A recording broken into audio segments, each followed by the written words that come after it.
And Greg Meakin, your book is like due. Your fourth book is coming out when? It has to. You know what? I'm putting a date on it. It's going to come out by January 3rd.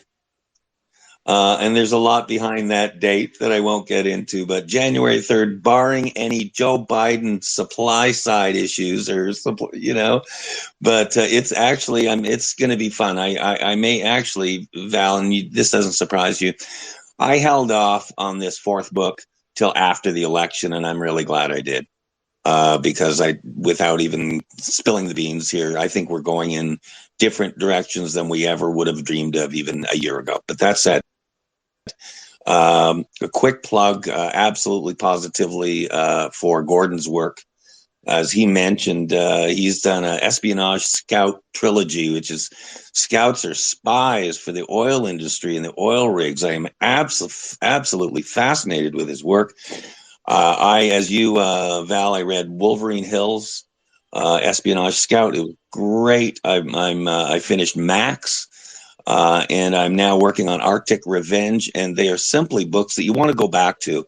They're fiction, but they're based on Gordon's actual boots on the ground experience for a couple of decades, I believe. Right, Gordy, as basically an oil industry scout and spy.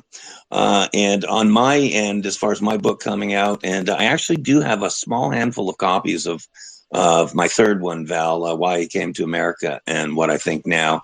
That's the one that you've read over, I think, 6 or 8 times by now.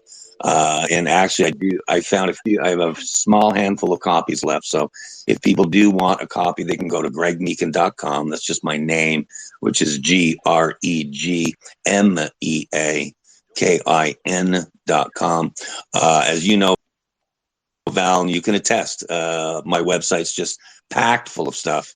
Not only my full bio, but everything I've written really in the last 5 or 10 years, including a lot of stuff I've published about Alberta 51, which, as you too, I believe that's the only game in town now. That's the only thing to do.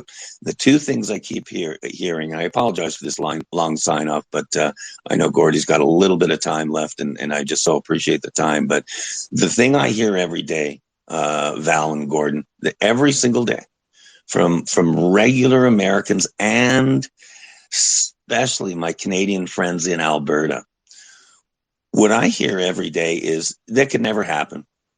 We've kind of given up hope. Was there any hope for any of this? And I hear this all the time, and I hear it down in the States. I hear people throwing up their hands saying, is there any hope for the States? It's a grease fire down here, even though the evening news won't tell you. So that said, I hear people say, it's the title of my fourth book is, can we even fix this mess? And the long story short is, not only yes, but hell yeah. Hell yeah.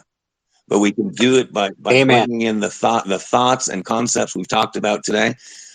There's not an issue today that's not dealt with in my book. I humbly say I don't just talk. You guys know I like solutions, and there's solutions for everything we're talking about today. And I prayed from the bottom of my heart. I pray that there's a turnaround in this country, a cultural turnaround, a speaking up, a First Amendment, a getting rid of the thought police, the language police, the government oppression, the lockdowns. I pray that never becomes part of our culture again, and that we can move on to really a more just happy, free, joyful, healthy United States of America, including Alberta 51. So there you go.